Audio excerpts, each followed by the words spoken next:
Maura Murray seemed to have everything going for her. A nice upbringing, a strong support system, and a bright future. But in late 2003 and early 2004, things began to change. Maura seemed to be in a mental decline. Soon enough, she went missing. In part 1, we'll detail her story and the events leading up to and including her disappearance. I'm Mike. I'm Ian. And I'm Dave. If you fancy yourself a cold case sleuth, stick around. As all of us Clevelanders can attest to, never say never. This is Necronomipod.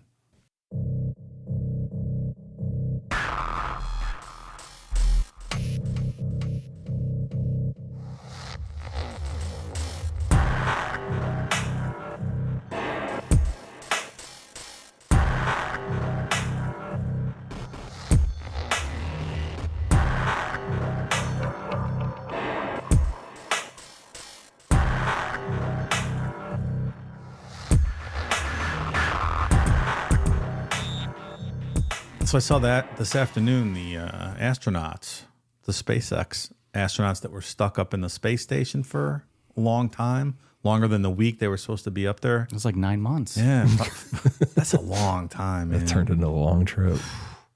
So they finally came back today, and I was watching the news, and they said it's a 17-hour trip back in the capsule. But it looks like they're just strapped into, like jump seat type things. How do you sit in a seat like that for 17 hours? Can you imagine like if you're sitting there and you get like restless leg? Yes, which I have all the time. Yeah. I am a fidgeter. I can't sit still for 2 minutes. Yeah. You watch our live shows, you'll see me up and down, side to side. I can't sit still. How the fuck do you sit in there for Strapped 9 months, though? Like in that little space station. Like that thing was tiny, the videos. It's not big. At least you're floating around and stuff. But is there, I guess I could, do some investigatory work here, but is there a urine thing strapped to your genitals when you come back on that capsule? Or you just, they have diapers, don't they? You wear a diaper? Yeah. There has to be something, though, so they can just go. But can you not get up? I don't think you can get up. How can you sit in a feel like you spot probably that for can't. 17 hours? Can't just start moving around when you're coming back, right? Remember that astronaut that put on the diapers and drove across the country to kill her boyfriend or whoever? Yes, I do, actually. They must be trained to sit like that, dude. She didn't move an ounce. She just pissed in that diaper the whole trip across the country. I didn't even think of that. There you go, yeah. That's crazy. Maybe that's part of the training. You just got to sit somewhere forever. Oh, my God. Like, the pissing myself's fine, but not being able to move out of that seat for 17 hours. Like, give him some Ambien or something? Fuck. It's horrible. I don't know. I would have never even thought about something like that. Couldn't do it. Well, because they set the 17 hours and they showed, a picture of the seats. I'm like, what the fuck, 17 hours in that seat? Is this officially ending your thoughts of becoming an astronaut? Yeah, my hopes and dreams of traveling to space one day. Yeah. All right. I can't even get on the amusement park rides strapped in like that. So I'm not fucking going to space, man. The older I get, the less I can do all that amusement park shit. I'm very claustrophobic, and I can't be strapped in like that. So that was my fear of the day, watching that. Yeah. Some of those videos on like TikTok, there'll be NASA videos or whatever, and there'll be like a super high quality video from like just right outside a space station or whatever like that. Like those are kind of panicky videos to watch. Like I can't imagine being one of those astronauts just looking down at the Earth from space. Like what the fuck? Closer and closer and closer. You can't move. Good down here. Yeah, I like my feet on the ground. Yeah. Till it's time for me to go up there and see Jesus. I'm gonna keep my feet planted. You go up to that big space station in the sky. That's right. So this is gonna be a fun 2 weeks. Interesting 2 weeks.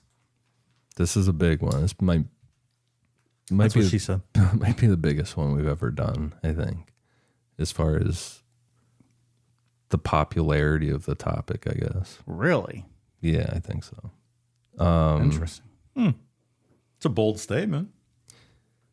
Yeah, this case happened right in that Facebook boom when like Facebook groups started being a thing. You know what I mean? And then Actually, it was the week Facebook launched. So really, yeah, okay, so it was right there, like 5 days after Facebook launch. And man, people just ran with this case and ran with the theories, and everybody had an opinion. There was a lot of nonsense in this story. A lot of toxic people. As is often the case. Yeah, but it feels like this one has more for some reason. Like this one just has this extra vibe. And I think it is the Facebook thing that it was the onset of that type of social media. So people, the web sleuthing and all that shit, felt compelled to give their opinions to the world. I guess. Right. Everyone needs to know their opinion. Yeah. Like a little step up from old high school Ian and his MySpace. A little more, right, a little different interactions, I guess. See, I didn't go to college, so I wasn't cool enough to use Facebook. Remember, you had to be in college. It was a college thing initially. Yeah. Then the boomers got a hold of it and wrecked the whole world. Yeah. I wasn't cool enough or I wasn't smart enough for Facebook. I didn't know it was a college thing. Yeah, at first. Initially, yeah. Did you have to have like an EDU email address? I think so. Is that what it was? I had never joined Facebook, so I don't. All my smart friends were on Facebook. I'm like, fuck that. I'm staying with Tom on MySpace. I don't need this shit. And then eventually it was just you two. That's right. Hey, where'd everybody go? What the fuck, man? Zuckerberg's like, hey, this fucking Ian guy in Steubenville, he's trying to get on Facebook. Anybody know this guy? Fuck no, block him. With his Hotmail account. It's not his EDU. It's not an EDU web address. Cricklover at hotmail.com. You guys know who this fucking clown is? He's trying again. Marvin at crick.com. You know that guy? No? Crick.com. Down by the crick.com. Yeah, speaking of Marvin and Down by the Crick, we debuted that shit on the Barbara Barnes episode. I think that's the first time that got brought up. For that episode, I reached out to a guy named James Renner because he makes a claim that Barbara Barnes was involved in a serial killer. He also throws in Amy Mahalovic. Is that Amy her? Mahalovic, yeah. So he throws in her too. And so I actually talked to him for a minute on Instagram. And I found out that he just kind of says stuff and just kind of said that Barbara Barnes was involved when there's no evidence at all. There's also no evidence that Amy Mahalovic was either. Mm-hmm. He wrote a book on this. He calls the definitive book on Maura Murray. It is not. This dude makes some outlandish claims. I watched a bit of the documentary, and he's spewing a lot of nonsense. Yeah. And just making a lot of jump to conclusion type things that he offers no proof of whatsoever. Yeah. And that's what he did with the Barbara Barnes stuff when I had asked him about it on Instagram. Because her Wikipedia page will point you to him. And it's nonsense. So we're not doing any James Renner content in this series. We're not going to really acknowledge him for the most part. James Renner, based in Cleveland, Ohio. Yeah, he did. He worked for the Cleveland scene, I saw. You want me to get on her Wikipedia page and just clean it up and take him out? It's very easy to just delete things on Wikipedia. Yeah, can you get on there? Yeah. Go for it. It's very easy. Have you guys never done that? I actually have. Yeah. Well, you've been going to war with somebody over it with WWE. Oh, I did a while ago. I just stopped because like within 30 seconons it would be changed back. Like I'm pretty sure WWE has that one locked down. Yeah. Any of their pages.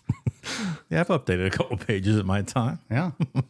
I remember once if you go to Hank Moody's Wikipedia page from Californication, I think I wrote half of that page. Really? Yeah. I was really bored one day and really into that show.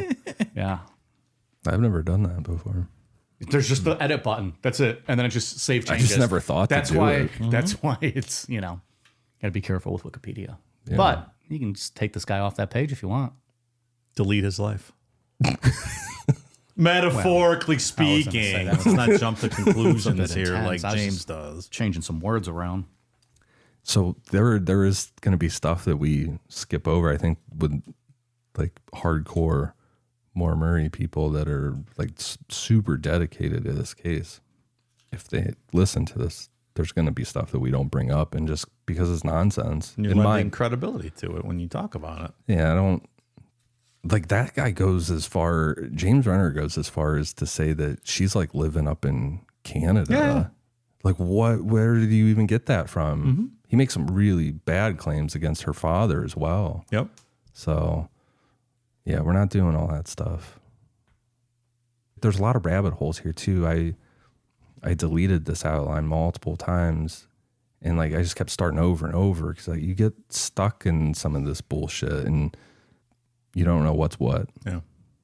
Maura Murray was born on May 4th, 1982 in Brockton, Massachusetts. She was the fourth of 5 kids in a close-knit Irish Catholic family.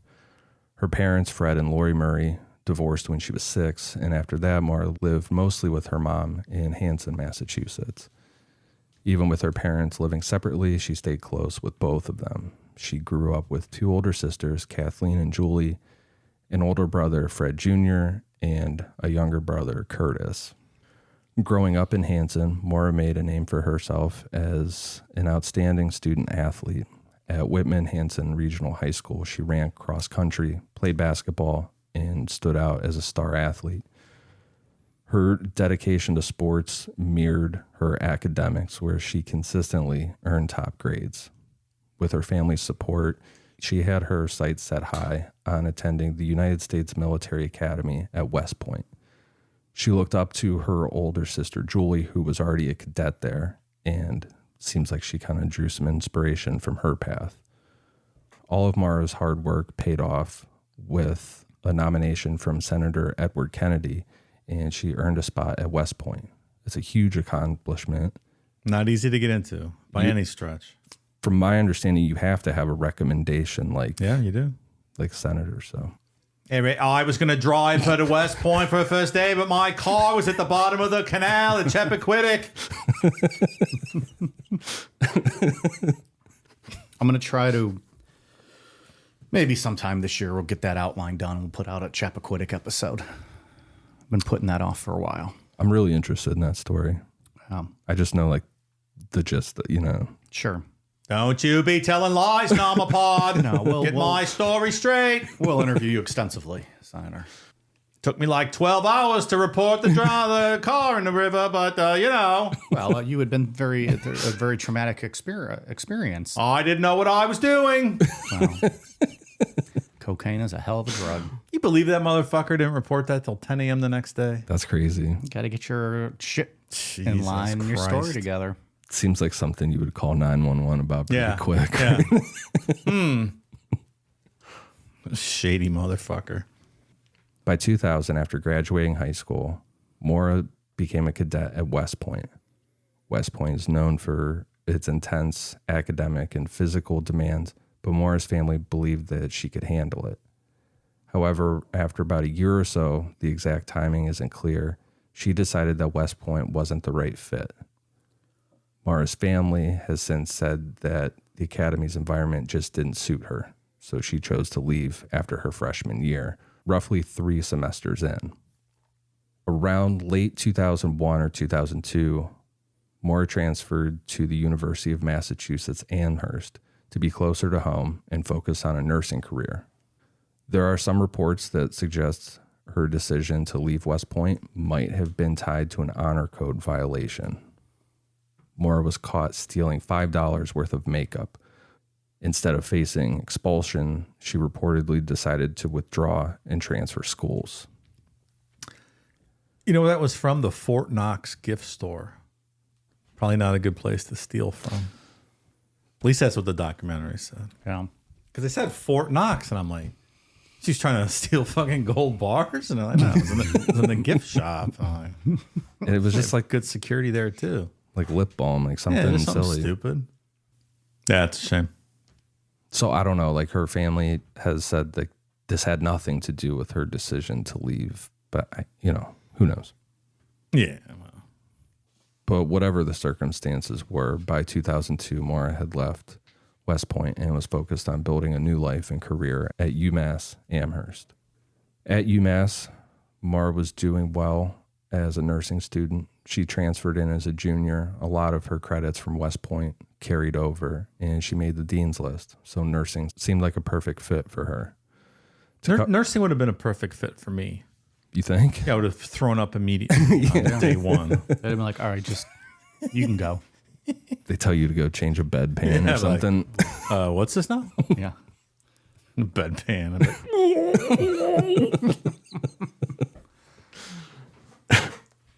You know, another dream dashed tonight. Yeah. You'll never be a nurse. No, I will not. Sadly. Taking away It's all not of to your be. career options here, I pal. don't know what I'm doing. I'm going to grow up here. You better just retire. You better fall ass backwards into a podcast or something.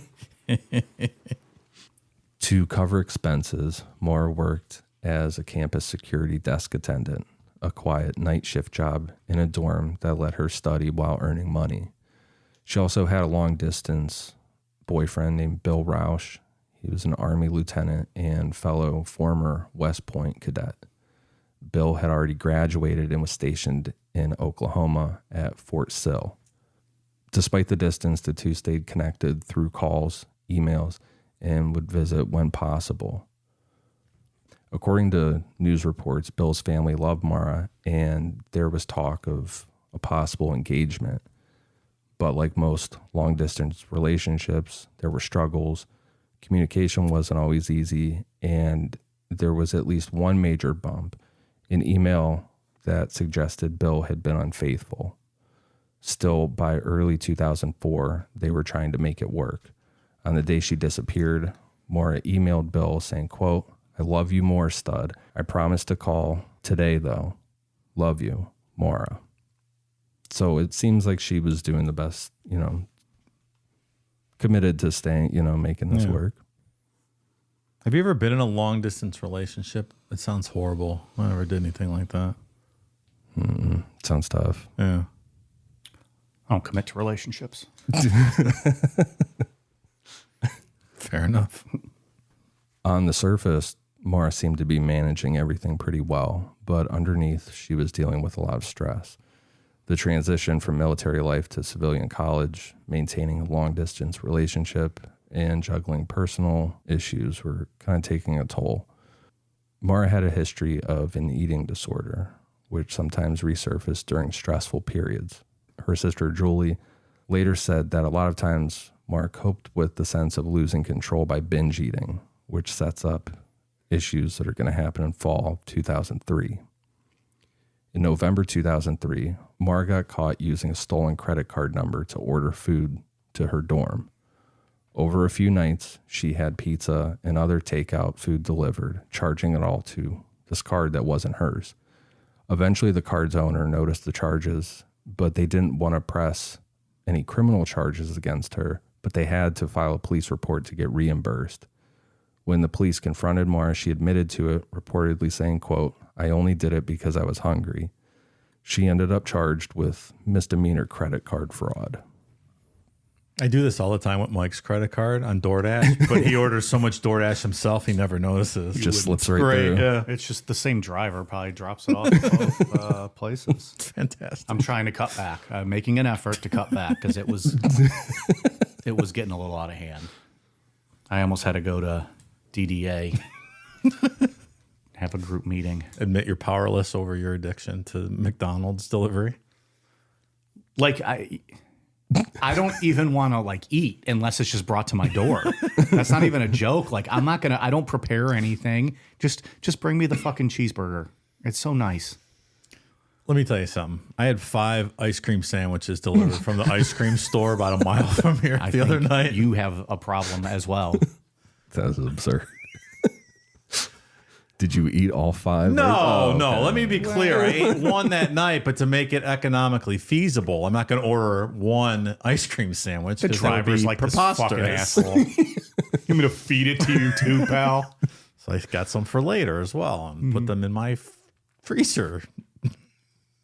Yeah. But it's kind of absurd when you think about it. But who It's wants to just get so off the nice. couch? It's like 8 Exactly. o'clock at night. I'm like, oh, right, I really could go for an ice cream sandwich. You want to get in your car, put shoes on and drive and get out. That's what I'm saying, except mine's at 11 o'clock in the middle of the day, and I don't want to get out of the house. They bring it to me, and it's nice. It is nice. Fuck. It's even nicer when I use Mike's card. I just blew up that spot for this story, so I hope it's worth it. Yeah, you go ahead, pal. It's gonna cancel it now. Those 5 ice cream sandwiches are on me. Pal. Enjoy them. Times are tough. I get it. So with stealing this credit card, that could be a pretty serious charge that would stick on your record. But Maura caught a break. She never had any trouble before, some speeding ticket stuff, but nothing big. And the total amount was small. It was around $80 worth of food.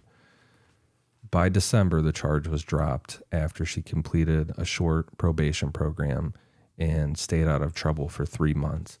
Basically, the judge just said, stay out of trouble for 3 months and this will go away. Which that's a huge break, I think. Yeah. Idiot. If that was you, would you give her a chance to give you the $80 back instead of filing a police report? I don't know who it was or what the interplay with these two was, but Yeah. I wouldn't fuck up some college girl's life for $80, I guess.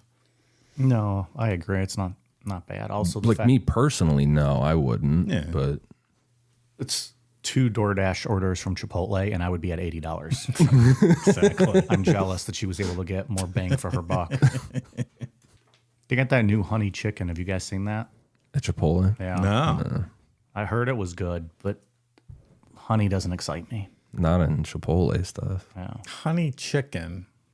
No. I like the, what's the chicken they had for a bit? I know what you mean. They had 2 chickens, and they were spicy, but I forget what they're called, and they were delicious. It was real good. Felt shitty going back to the regular chicken after they were gone. I like honey stuff like that, like honey mustard and whatever, but not with like guacamole and salsa and stuff. No, That it doesn't sound- seem to mix right. Yeah. Someone needs to try it. One of us gonna have to take the plunge. Well, if I have to, I guess I can be convinced on Mike's credit card. DoorDash yourself tomorrow. It's not like you have to pay for it. I'll gladly pay for it. When for you're the paying, you should review. just order it yourself, I guess. I don't want to eat that. Chicken al pastor. That's what it was. That was good. It's fucking delicious. Yeah. By the end of 2003, Maura had a lot of stuff going on. She was finishing up a tough semester of school, dealing with the aftermath of the credit card incident, and maintaining a long-distance relationship with Bill. Christmas break gave her a chance to take a breather, spend some time with family, kind of hit the reset button. The first week of February 2004 was a tough one for Maura. On Thursday night, February 5th, she was working her campus security job at Melville Hall, which was a dorm on campus. Around 10:30 p.m., she had a phone call with her sister Kathleen, who revealed that she had relapsed after rehab. This is obviously very upsetting for Maura, but she continued working. Later that night at 12:07 a.m., she called her boyfriend, Bill Rausch, and they talked for 7 minutes. Bill later said nothing in the conversation seemed unusual. At 12:40 a.m., Maura received another call, this time on the security desk's landline. The call came from an on-campus phone, but its origin and the contents of that call, we don't know. This call seemed to push her over the edge. She broke down into uncontrollable crying that almost... I've seen the term catatonic used a lot. Like she just kind of just shut down. You don't know who called? So her supervisor, Karen Matt, tried to ask what was wrong, but all Maura could say was, quote, my sister. So it was clear she was in no state to continue working, so Karen walked her back to her dorm room around 1:20 a.m., made sure she got in there safe. And this incident, which people now referred to online, like in the whole community of Maura Murray stuff, they refer to it as the meltdown, and sparked a lot of speculation about what happened. Early on, some thought Maura had an emotional breakdown because of the bad news from her sister. At the time, from my understanding, that didn't become public knowledge about what that conversation was about until the Oxygen documentary came out in like 2017. I could be wrong in that, but that's what I thought that I had read. But it turns out the people that speculated about that, they were right. Kathleen had been struggling with alcoholism and had recently been in rehab. That evening, she got into a fight with her fiance after leaving treatment and ended up drinking again. She called Maura to vent, saying that she had relapsed. So it makes sense that she was only able to say my sister when Karen asked her what was wrong. Julie Murray later confirmed this on her podcast, that this was exactly what the phone call was about. So they interviewed Kathleen in that documentary, and what she said was her boyfriend picked her up from rehab, and on the way home, he stopped at the liquor store. It's a great boyfriend. Nice guy. Seriously? So that's probably what led to the fighting. And coincidentally, people in the necro community also refer to the meltdown as the night when Ian yelled at me for eating a cookie. Because I was just trying to have a little snack, and he sort of melted down a little bit and was screaming at me, top of his lungs. Yeah. It was, elder abuse, really. Elder. I wasn't even a part of it. Wish I was there. I would have had my phone and be like, World Star! World Star! Where were you at? Probably peeing. I don't know. He was eating a cookie in the bush. He was hiding from it. That's what he was doing. Yeah, I wasn't a part. I wasn't even there for that. I just heard it from you guys after. I was still inside somewhere. That was a long day of drinking. Was that Stipe Cormier 1? I don't know. We were at our attorney's house. Yes. Yeah. Mm-hmm. Started at like 11 o'clock or noon, something early. Damn. Remember, we bought an extra 24 pack because we were afraid we were going to run out of beer. We had like That's fucking true. 48 beers. We had tons of beer. We had too much. Yeah, that's right. we opened the cooler. We're like, oh, we need another 24 pack. I remembered that, and like we went out to go get more. Yeah. But I don't remember, like, there probably was still like 18 beers in that cooler, and we're like, oh no. Yeah. Well, 9 each is not nearly enough. low. Yeah. Meanwhile, it's probably already like 11:30 at night. We're like, how long are we fucking going here? What is the problem? On Saturday, February 7th, 2004, Maura's dad, Fred Murray, came to visit. Fred was super involved in his kids' lives and knew that Maura's old car, a 1996 Saturn sedan, wasn't reliable anymore. As a nursing student, Maura had to drive to clinical sites, and UMass required nursing students to have a reliable car. Like, that's part of the deal. Hers, unfortunately, was not cutting it. It had a habit of stalling, and as it turned out later, had a mechanical issue that caused it to smoke. So Fred decided to come up to Amherst on that Saturday to help Maura go car shopping. 18-year-old Saturn wasn't doing well. That's weird. On February 7th, they spent the day checking out used cars in the area. Fred brought $4,000 in cash with him to go buy a car. And when they were looking around, he realized that $4,000 wasn't going to cut it as far as getting her a car that he was comfortable with. Sure. Like, Fred sounds like a really good dad. Like, You know what? Based on the documentary, I have to agree with that. yeah, he just sounds like a typical dad too. Like, he pulled out 4,000. It's like, oh shit, I don't have that much. You know, like, Yeah. Well, he said he was hitting ATM limit, so they were going all over, 500 here, 500 there, that sort of thing. so they decided that they would, he would come back the following weekend, something like that, and they would keep looking. That evening, Fred took Maura and one of her friends out to dinner at Amherst Brewing Company. By all accounts, it was a good dinner. Afterward, Fred lent Maura his brand new Toyota Corolla so she could drop him off at his motel and then use the car to head to a dorm party with her friends. The plan was she'd stay at the party for a bit and then head back to his motel later that night. Maura went to the party and ended up staying longer than expected. In the early hours of Sunday, February 8th, around 2:30 a.m., she left the party to head back to her dad's motel in Hadley, Massachusetts. While driving on Route 9, she failed to make a turn at a T intersection and instead drove straight into a guardrail at the intersection of North Maple Street and Roosevelt Street. This was a pretty bad car wreck. The front end was pretty damaged. It was $10,000 worth. Officer Mark Ruddick of the Hadley Police Department responded to the scene and filed the accident report. Surprisingly, no sobriety test was done, and Maura was not issued a citation. The official report listed the cause of the crash as driver inattention, which is something that gets written down if you slide on an icy road, or, you know, if you see a deer that catches your attention and you crash, something like that.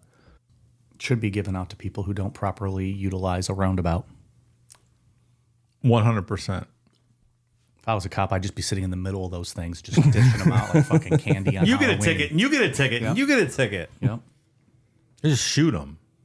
There you go. Just start shooting through their window. That is one way to solve that. So she was given a ride back to her father's motel by the tow truck driver. According to Fred, she was sober and just took the turn too fast on winter roads. Fred found out about this crash in the middle of the night. Some say that Maura knocked on his motel door in tears, telling him what happened, like the tow truck driver dropped her off, while other reports say the police notified him. Either way, Fred knew that his brand new car had been wrecked. Of course, he was upset. You know, it's a brand new car, but his main concern was Maura's safety. Of course. The next morning, on February 8th, Fred and Maura were handling the aftermath of this wreck together. The car was towed to a local body shop, and they sorted out the insurance paperwork. Fred rented a car to get through the rest of the weekend. They went back to campus to pick up Maura's things from the party, like her overnight bag, and Fred noticed how upset she was about it. According to him, quote, she was distraught, quite distraught over the whole incident. Fred remembers telling her, quote, accidents happen. That's why we have insurance. I know the insurance did end up covering it. So, you know, this did work out. It wasn't like. Yeah, I don't know why they would. And that's when, well, because insurance companies are criminals, but That's true. if you have insurance on the car, it should cover it. Maura had always been incredibly hard on herself. Julie later said that nothing Fred said could have been harsher than what she was already telling herself. Quote, she hated disappointing my dad, and she was her own worst critic. Like we said, Fred wasn't angry, though. He was just, you know, more worried than anything else. Fred headed home on Sunday. Before he left, he helped Maura fill out the insurance accident report forms and reminded her to pick up the completed forms and grab a copy of the police report. They planned for her to get the paperwork to him later in the week. That Sunday afternoon, February 8th, Fred said goodbye to Maura, expecting to talk to her Monday night about the forms. I heard her dad said, don't worry, honey. You're a better driver than that asshole that nominated you for West Point. Don't ever forget it. He's not wrong. Not wrong at all. Eric, I resent that. Keep it out of your podcast mouth, Mike Namapod. I didn't say anything here. You and your goddamn outline on me. It hasn't even been developed yet. I could write whatever I want, pal. Maura still pushed forward. She spent part of the night working on homework. At 3:30 a.m. on Monday, February 9th, she submitted an online assignment for one of her nursing classes. This is a little detail that it's like if she was still doing her schoolwork, that stands out. Julie later said, quote, who puts in that kind of effort if they're planning to disappear? And we keep quoting Julie. I quoted her a bunch because she is very, very vocal. She is a very big advocate for her sister and finding her sister, probably more so than any other true crime case Okay. out there. And from my understanding, she didn't want to be a public person like that. It was to push back against people like James Renner making up craziness. You almost have to. Like defend your family kind of thing. And when you reference like forward-looking things like that, if they're planning to disappear, because that's what a lot of the, you know, like you said earlier, James Renner saying it was a planned thing. She's living in Canada. Right. This was her plan. So If your plan is to disappear, the last thing you're going to do is put in the effort to turn in an assignment at 3:30 in the morning. that's the last thing I would want to do on a regular day, let alone if I'm leaving. Right. The fuck's going to do that? I think my transcripts will show I failed to turn in lots of assignments. C's get degrees, Mike. Yes, they do. My diploma is worth just as much as everyone else who's got a diploma. That's right. I don't remember what my average was. My grade point average in college. I think I'd gotten it back up to maybe a low 3 something, probably. It's solid. Yeah, it was fine. I got by. I just didn't ever put effort in. This show is sponsored by BetterHelp. Caring, compassionate, someone that'll listen to you, someone that you know always has your back.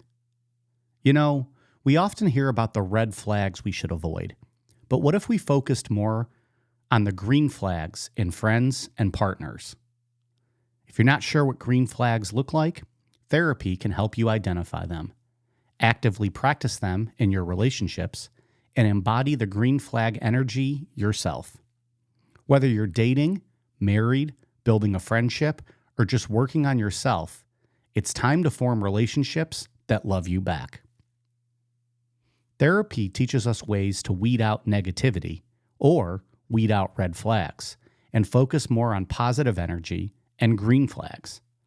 By finding the green flags within ourselves, we're better able to find the green flags in others, which helps us establish and maintain healthy, happy relationships. Therapy can also be helpful in learning new positive coping skills, setting boundaries, and empowering you to be the best version of yourself. Therapy is not only for those who've experienced trauma. So if you're thinking of starting therapy, why not give BetterHelp a try?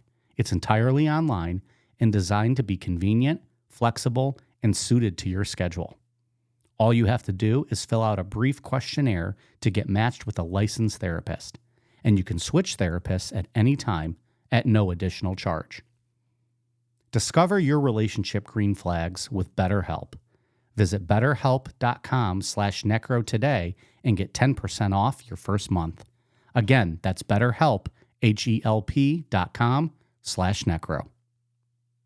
Monday, February 9th was a day of a lot of planning and some really confusing choices for Maura. From the moment she woke up to the time that she crashed her car that evening, we have a pretty solid timeline based on emails, phone records, receipts, and witness accounts. It seems like Maura was set on getting away from campus for a bit, maybe to clear her head after everything that happened recently. We don't know where she was planning to go or why. That day was really snowy. UMass Amherst basically shut down. Classes were canceled because of the storm. Late in the morning on February 9th, she started packing. Maura loaded her Saturn sedan with clothes, toiletries, and textbooks. Back in her dorm, she packed up some of her other things into boxes. When campus police later checked her room, they noticed it looked unusually tidy. Boxes were packed, artwork was taken down, and at first they thought this meant that she was leaving for good. And they don't even know if the artwork was taken down or up. You know what I mean? Like the artwork was just in boxes. And her family said that she had just moved into this dorm 12 days earlier after switching rooms mid-year. A lot of her stuff had stayed in boxes because she hadn't fully unpacked yet. Her brother Curtis remembered visiting her dorm room and seeing all of her things boxed up after she'd moved in. So the packed up look of everything might not have been like this clear sign of I'm leaving forever, like the police initially thought. Around 1 p.m., Maura emailed one of her professors, who was also her nursing program supervisor, saying that there had been a death in her family and she'd be out of town for a week. But there wasn't a death in the family. Maura also sent a similar email to her campus job supervisor. It's clear she expected to be gone for about a week and she wanted to cover her bases. But packing her textbooks and things like that in her car gives you the impression that she planned to study while she was away, or at least keep up with her classes. And the fact that she stayed up so late to turn in the assignment. Mm-hmm. It seems like a short break, not I'm just going to disappear for good. I think they put a lot of emphasis on this telling school that there was a death in the family and she'd be away, like that was some big deal. I don't know. Isn't that a common excuse you use when you need to get away or take a few days off? She's not the only one that faked a death in the family. Is a valid excuse. Just the excuse itself is what they're putting emphasis on. Yeah, like death in the family. No one in her family knew what she was talking about. There was no death in the family. Yeah. They frame it as this odd thing. I don't find it that odd at all. It's like she needed to get out of town for a few days, and it's a great excuse that no one's going to question. Yeah.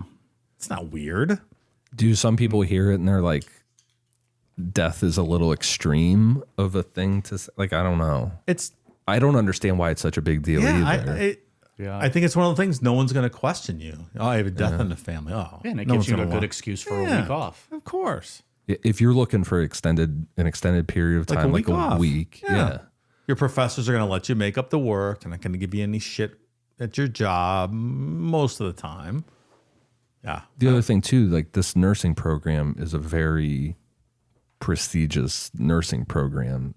It would have to be something serious to get out for a week. Exactly. You know? Yeah. It's a great excuse if you ever need some time off. It works. Yeah. People aren't going to question you. No one wants to get into that with you most of the time. I'll give all of our listeners permission to use my death to get out. Like, my favorite podcaster, one of my favorite podcasters died. I'm going to need some time to get over this. I felt like they were friends to me, so this is like a friend passing. I need to go away for a week and drink some Busch Light and listen to some Creed and Nickelback and honor his memory. Oh, Busch Light. That's insulting. Get some Miller Lite. But yes, they have my permission to use the death of Mike Namapod as an excuse if they want. It's got to be a rare excuse, right? Like you can't use that excuse a lot. No. I mean, you get four. We got 4 grandparents. You get 4 of them. Yeah. However you want to take those, that's up to you. Space them out a bit. That's right.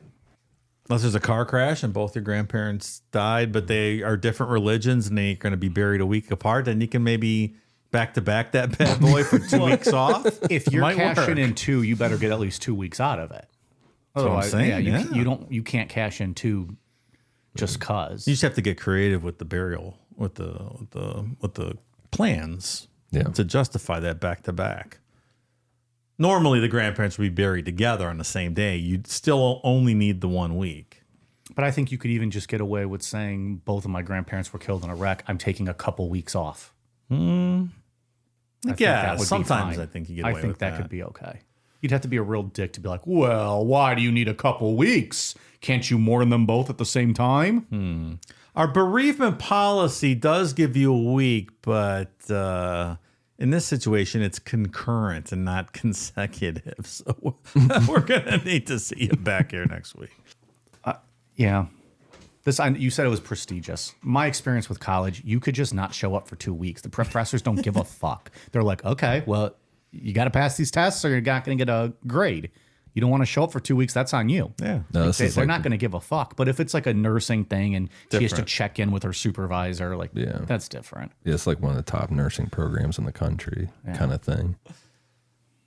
Say diarrhea. No, that's another one that's built in. No one's going to question you. Yeah.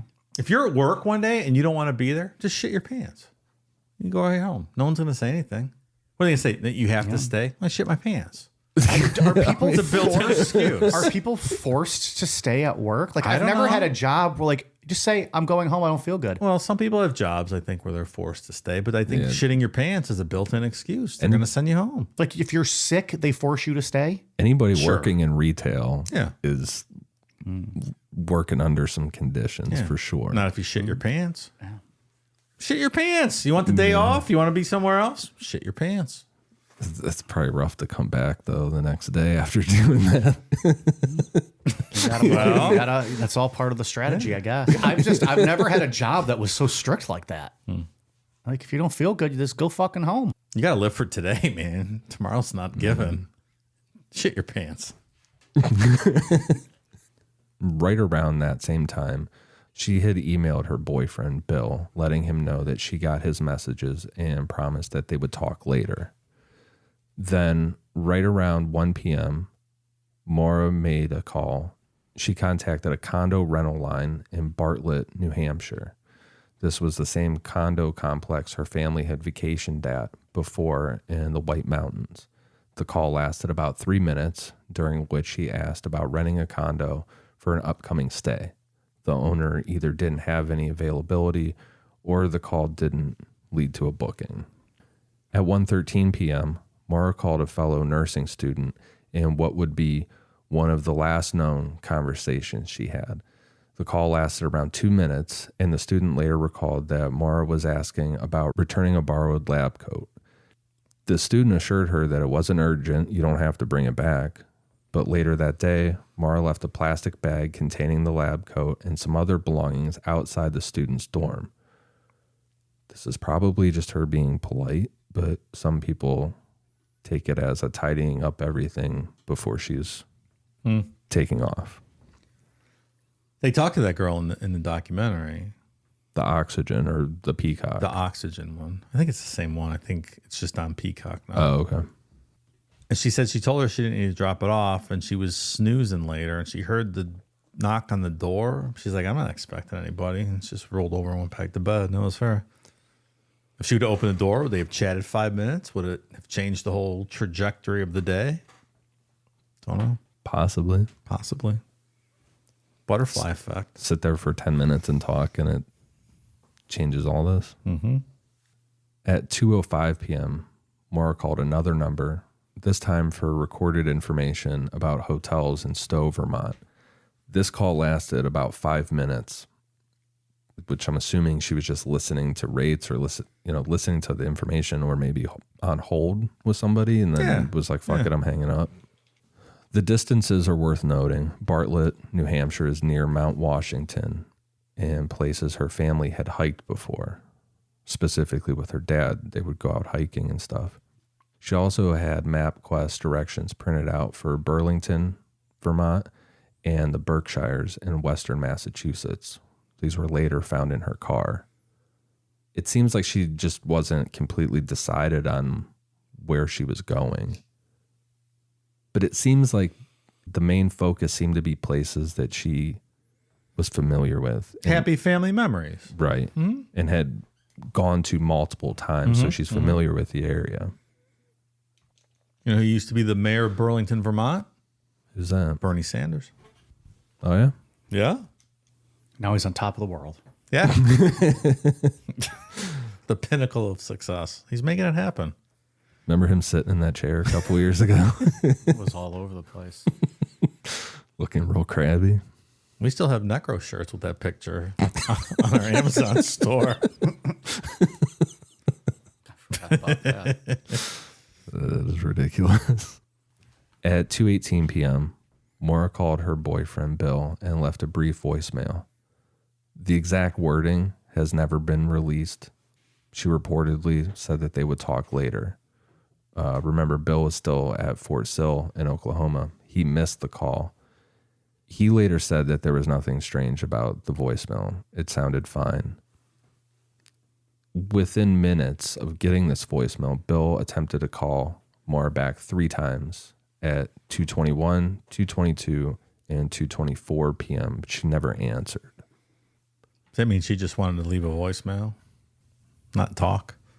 Perhaps. That afternoon, she also ran one more errand. She stopped by the motor vehicles office, or maybe the police department, it depends on the news article, to pick up the accident report forms for her dad. Investigators later found the completed accident report form in her car, ready to give Fred. So again, she's thinking of future responsibilities. You're not going to fucking fill that out if you're disappearing. If you're going to kill yourself, or if you're not coming back, or any of those things. Yeah. I agree. What's the point? I agree. She also had with her a New Hampshire DMV form to reinstate her driver's license. This was related to an earlier speeding ticket in New Hampshire that caused her license privileges to be suspended until she paid a fine and filed the required paperwork. Fred had already helped her pay the fine, but she still needed to physically submit the reinstatement form at a New Hampshire DMV office. The fact that this form was in her car suggests that Maura might have had a practical reason for heading to New Hampshire. which would be to officially get her license reinstated. Maybe when she was cited for Saturday's accident, the officer reminded her about the suspension, telling her to take care of it soon. We don't know. Yeah. But it's not like there wasn't a practical reason for her to be headed to New Hampshire. By around 3:30 p.m., Maura seemed to have wrapped up her campus errands. She packed up her car with the essentials she wanted to bring along: clothes, textbooks, a phone charger, makeup, toiletries. She also brought a few personal keepsakes, like her childhood stuffed animal. It was a monkey that she carried around or, took with her. Nice. On top of one of the boxes in her dorm, she left a printed email to her boyfriend, which hinted at some relationship trouble, possibly referencing Bill's past infidelity or alleged infidelity. We don't know what's on that email either. That hasn't been publicly released. At 3:40 p.m., Maura stopped at an ATM in Amherst and withdrew $280 in cash, pretty much all the money that she had, leaving less than $20 in her bank account. I think it was just enough to not trigger the overdraft thing or whatever. Security footage from the ATM showed Maura was alone and appeared calm.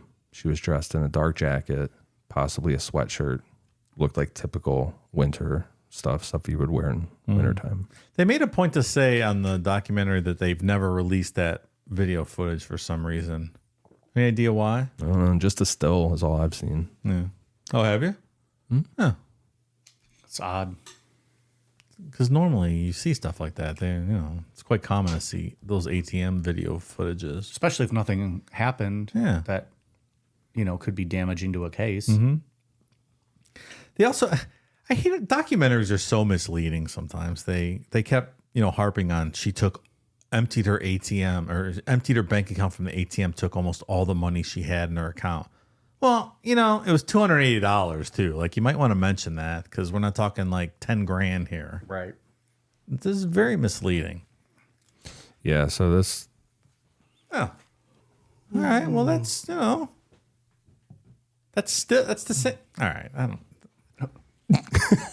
The documentary, there was a lot of leaps and jumping to conclusions in this documentary, and There's an agenda. Yeah. Yeah. There's a lot of nonsense. And this girl who did the documentary, her name's Maggie Freeling. You ever heard of? She's like a podcaster and stuff now.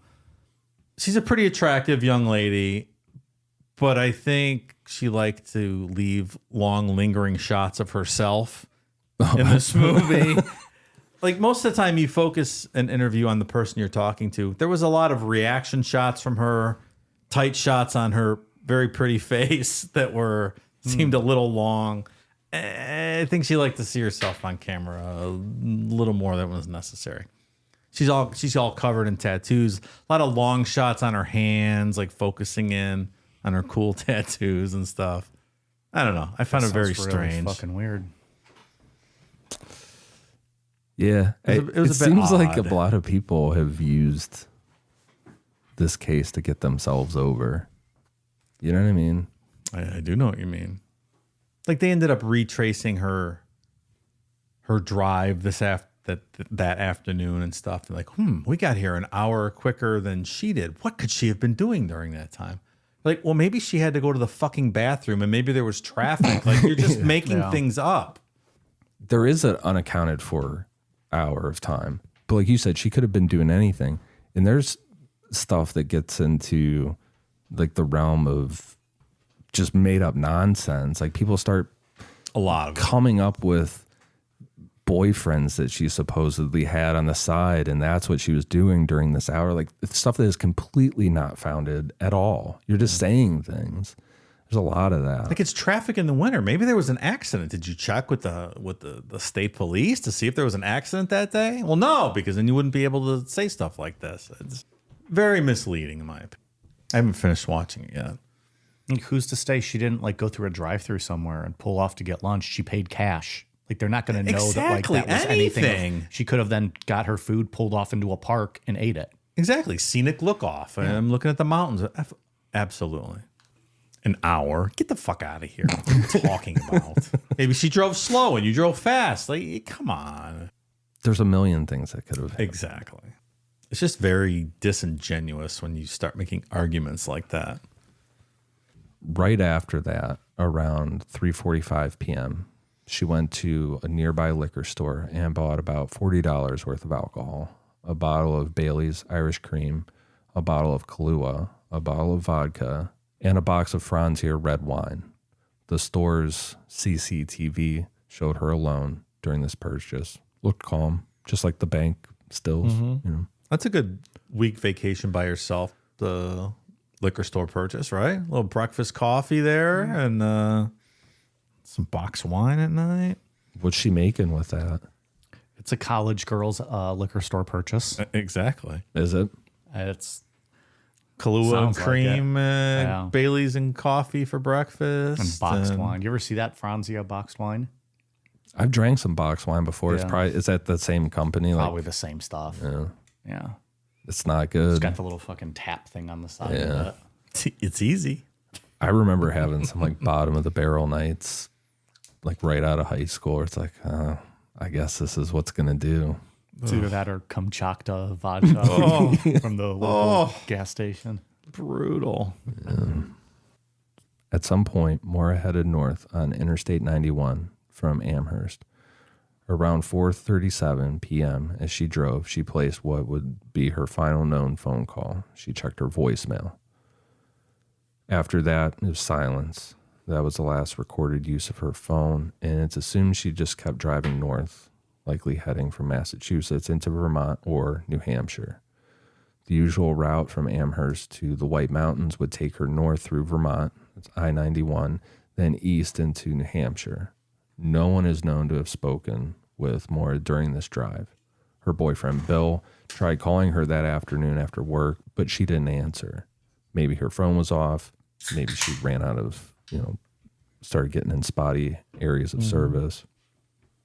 By around 7 p.m., it was dark, and Maura had been on the road for about 3 to 3.5 hours. This road is a quiet 2-lane stretch that can feel pretty desolate in the winter. Maura was familiar with this area from past family trips. It wasn't far from Lincoln or Franconia Notch, where she had hiked with her dad multiple times. In her car, she had a book which was all about mishaps and tragedies in the White Mountains. It was one of her favorites, something she had picked up years ago on a Mount Washington hike with her dad and sister Julie. She also had this signed by the author. People speculate that this book had some deeper meaning, like she bought this as a way to survive up in the mountains, to be able to escape or go live this new life or whatever. But Julie explained that it was a book that Maura loved and kept around. The book was called Not Without Peril, and it wasn't brought in like a preparation for this trip thing. See, it's stuff like that gets blown on people. Someone on Reddit's like, title of the book. But she'd had it for a long time. Right. Yeah. At 7:25 to 7:27 p.m., a local resident, Faith Westman, heard a loud thump outside her home. When she looked out the window, she saw a car off the road in a snowbank at a sharp turn. The car, a black Saturn, was facing west, but had ended up on the eastbound side of the road as if it had spun around. It was Maura's car, and it looked like she had lost control on the curve. Faith called 911 at 7:27 to report the accident. During the call, she described the scene. The car had hit a tree, though she originally thought it had struck the tree head on and was stuck against the snowbank. Faith said that she saw a man smoking a cigarette near or inside the car. This is going to raise a lot of questions later on in the story, but Faith has since clarified that she didn't actually see a man. What she saw was a red light, which she thought might have been a cigarette, but it was more than likely a glow from a cell phone, something similar. More jumping to conclusions. It's just eyewitness accounts, you know what I mean? Hey, you're across the street. You're squinting out your window. You see a red light. Could be a cigarette. Could be anything. I think with the the direct quote from her with the 911 transcript or whatever was like a flurry of motion going on. Specifically the word a flurry. Oh. But it's probably...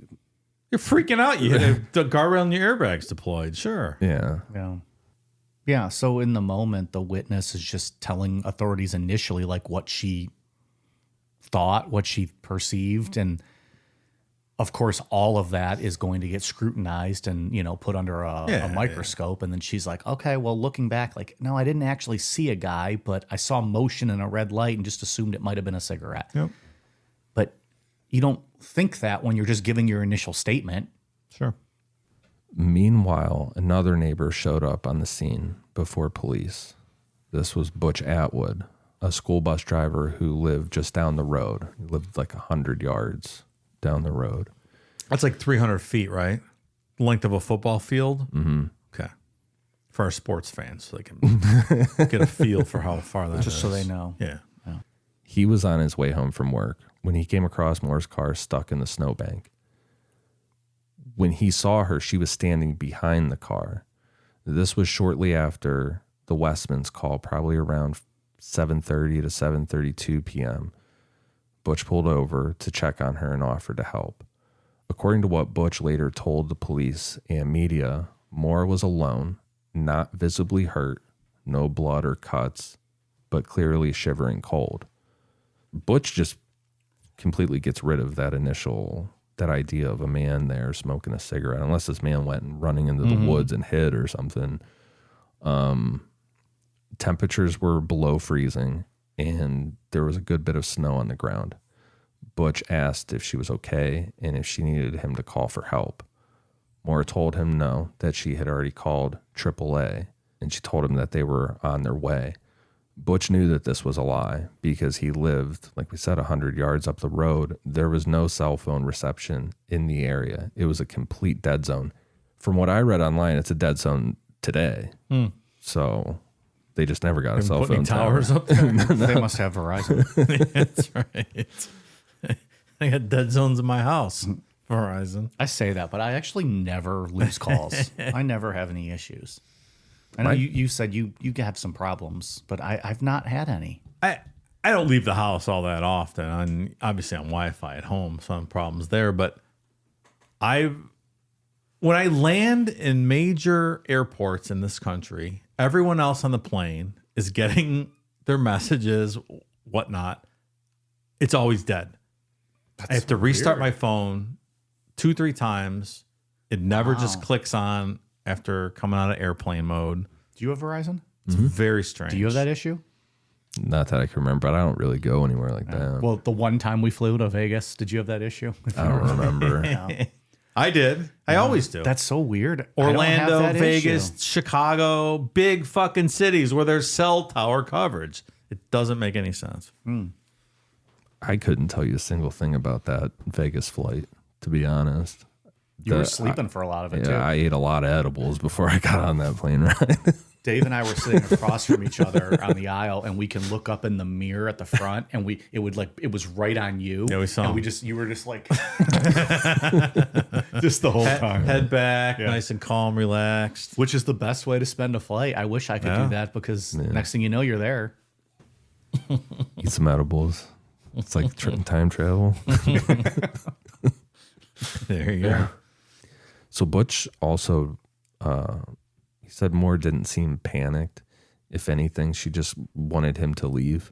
One police report later used the word pleading with him not to call the police, but Butch himself used softer language in interviews, saying he said the word politely, declined his help, and just told him the story about AAA. A little sensationalism there, maybe. Butch didn't push her. He offered to let her come to his house nearby to warm up, but she politely declined that too, which makes sense. Like stranger danger. Plus, Butch is a really big guy, like over 6 foot. You know, he's a big dude. He's a big boy. Yeah, and she's 5'7". You know, so I get it. I would feel bad leaving this girl out here in the cold, though. Yeah, stranded. I don't know what I would do. Because you don't want to push. You don't, but Because then you're scared. yeah, I also don't want to leave her alone there too. Yeah, that's a tough situation with no cell service. I don't know. So at that point, Butch drove the short distance to his house, getting there around 7:37 p.m. Once inside, he immediately called 911 to report the crash. That call went through at 7:42 or 7:43 p.m., about 15 minutes after the original accident. While on the phone, he looked out his window toward the crash site, but because of a curve in the road and some trees, he couldn't see her car from his house. He did notice a few vehicles passing by during that time before the police showed up. Butch estimated that 2 or 3 cars drove by. Adding to the mystery is the controversial account of a local woman, Karen McNamara, also known throughout the years as Witness A. On her way home from work around 7:37, she said she passed by the crash site and saw a police SUV parked nose to nose with a car that looked like Maura's. She didn't see Maura or anyone else around, just the vehicles. Assuming an officer was already handling the situation, she didn't stop and kept driving. It gets weird because according to the police log, the first officer wasn't on scene until 7:45 or 46 p.m., depending on the report. And he was driving a sedan, not an SUV. The police chief's SUV, vehicle 001, wasn't supposed to be in use that night. It's possible that he could have been in the area, though. Karen's account doesn't match the official timeline, leaving a 9-minute gap that is very debated. Some think the police chief might have briefly checked on the scene before Officer Cecil Smith arrived, while others believe Karen may have misremembered the time. The Witness A lady also says, that she points out the license plate was 001. That's the SUV. Cecil's is 002. It's a specific thing to point out. 001? Mm-hmm. Absolutely it is. It's also odd that she drove by and was able to note the exact time and the license plate. Like if I'm driving by and you're like rubbernecking or something, is that something you're looking at and considering? I'm not. You're just looking to see what's going on and then you move on. Very specific. I'm not saying any which way what that means. I'm just saying that's not common, I don't think. That just driving by something, you're going to know the exact time and the license plate of a police car. Like who fucking looks at that? Yeah, I'd be like, 20 to 8, quarter to 8, somewhere around there. Yeah. 7:37 is very Which specific. puts you in 001 like kind is of very specific. The time range that, the margin of error, so to speak. But vehicle 001 is reported never to have been there at all, right? Right. It shouldn't have been out that night. That's a different story. There's some, we're going to dive into all the Witness A and stuff with this in part 2 when we get to the theories. This police chief's a little questionable too. Maybe he shouldn't have been a sheriff or a chief. What was he? Police chief's SUV. Police chief. He might not have been qualified for that job. Some of his behavior. Oh boy. These guys are so anti-cop on this show. I'm tired of it. Who's our Richard Chase guy? He's on the Mount Rushmore. Ray Biondi. Yeah. Super cop. Love that guy. Had him over for dinner last week. Yeah. He was regaling me with tales of killing bad guys. So according to the official report, Officer Cecil Smith showed up at 7:46 p.m. at the crash site. The car was there, but there was no sign of Maura. She was gone. And that is where we will pick back up on part 2. 10-minute time frame has caused decades of online drama and speculation. Short window, man. All right. I'm interested to hear the theories and stuff. Just kind of like how this spirals from here and what we're going to dive into next week. It'll be pretty interesting, I think. Yeah, we'll get into, what they found in the car. We kind of covered a lot of that already, but... All right, good stuff. Anything else to note for part 1 that we should mention this week as opposed to next? I don't think so. No, and if you forget, we'll mention it next week. That's the And everything will be all right with the world. coming back every week. Absolutely. Even if we fuck up, we'll be right here next week again. We can fuck up again. Maybe we'll tell you the correct info, but maybe not. No, we make corrections when needed. Of course. Of course. Oh yeah, what did I leave out of the Lizzie Borden episode? There was some whole thing where, what was it, 40 years before there was a murder there. But it was like her aunt or The something. aunt killed her kid. It Something. was across the street Yeah. 40 years before. It was across the street. Yeah. I think so, yeah. It wasn't in the same house. No, it was like a neighbor or something. Oh. I saw someone saying it was in the same house. I don't think so. That's probably the reason why Ian left it out of the story, because it was nothing to do with the story. If it was across the street, it's not even relevant. It's an interesting tidbit for sure. But It's an also ran. It's not. Yeah. and I didn't want to sound like a dickhead at the beginning of this episode where I was like saying that like that I'm not gonna include any of that salacious stuff. So like don't even bring it up. Like I don't know everything about this. So there probably is stuff that people are gonna say like, oh, you didn't bring this up and I didn't see it.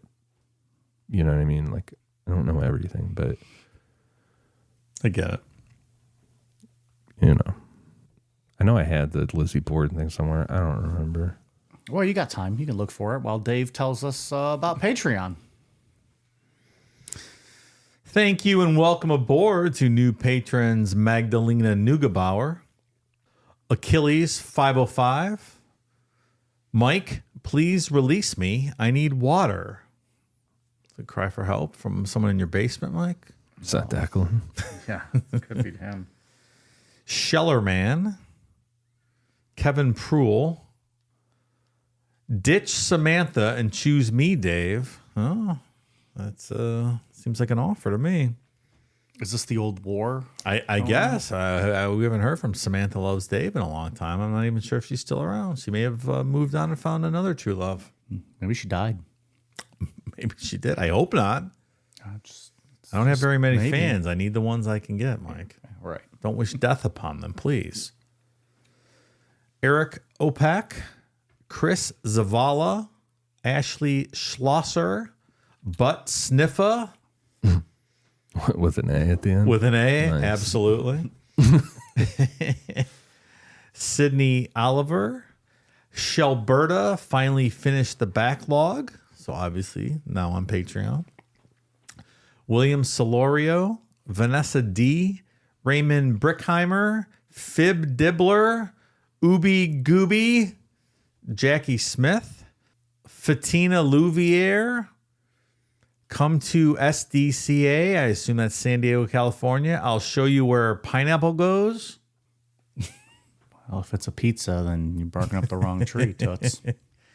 Brandon Ray, Jordan Rue, Thatch, Fupa Fiddler, That's disgusting.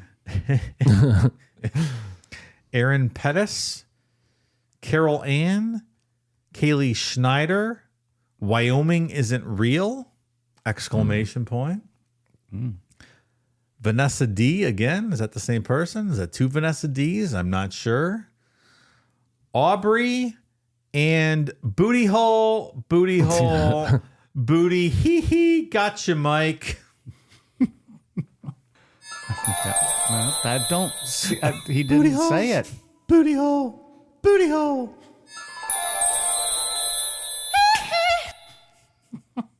Thank you, new patrons, and welcome aboard. That's a nice list tonight. Yeah. Ian, anything on your end? Any Patreon updates? Yeah, on Patreon We did a big one. we just did Armin. How did we say his name? Something my Vs. My Vez. My Vez. Yeah, it was my Vez. Armin my Vez. It was almost a Sunday show type big topic.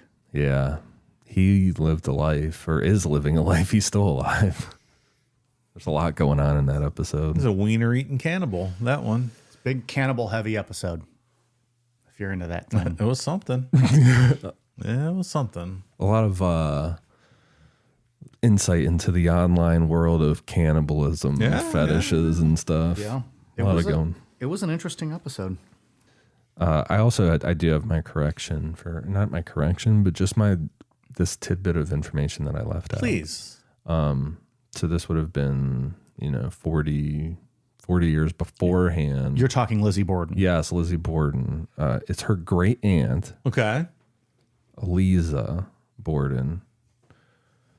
In 1848, Eliza reportedly suffered from severe mental illness. One day she snapped, took 2 of her young children and drowned them in a well before taking her own life in the same way. Some versions of the story say that she pushed them in and then jumped in after them, while others suggest she drowned them before entering the well. Yeah. This murder happened in a house that was either on or near the same property. It's up for debate. Okay. But it's not the same house. No, it is not the same house. Interesting. Okay. So a nice little tidbit to that story. Not really relevant unless you want to talk about the potential of mental illness running in the Borden family, right? Yeah. Or is this like a Zach Bagans kind of deal where that murder trickled down to bad vibes caused everything? I don't know. Like she released the evil. It stuck around. But, yeah. Fair enough. All right. Anything else? Anything on your end, Dave? No, that I don't we think didn't so. get to? No. And Ian, you were good? Yeah. Load everything out for part 2. We are on Twitter, Facebook, Instagram at Necronomipod, Patreon.com/Necronomipod, Amazon.com, search Necronomipod for all of our merch, and Necronomipod.com. All right, you guys ready for a cool down beer? Cheers.